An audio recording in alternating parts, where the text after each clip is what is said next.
You just think about it randomly. You could be at the store and being like, oh, am I touching something that could potentially get me infected? Like, am I doing something that is harming to other people?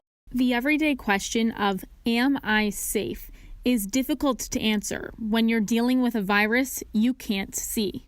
It's kind of like you can have good things happening, but there's this overwhelming weight of like COVID and like the stress of staying healthy and being like in control of that.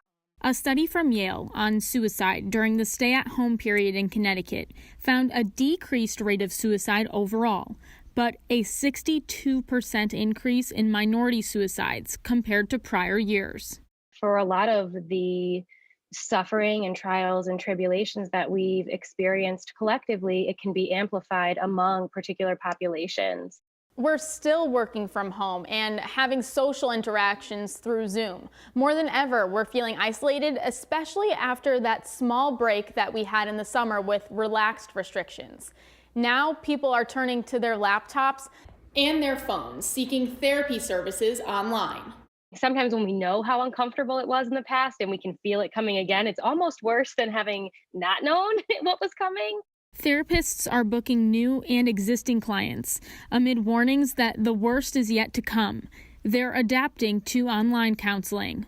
We've learned that, distance Reiki can be effective. We've learned that virtual breathwork and bodywork sessions can be effective.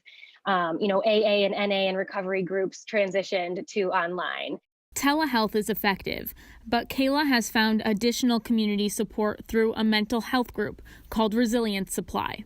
It kind of gives you the sense of community, just because I'm experiencing some level of stress or some level of anxiety, having someone, even if it's just one other person that experiences that same feeling, kind of just makes it a little bit easier to breathe.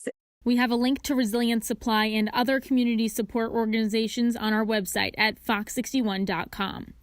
Taylor DiCello, Fox 61 News.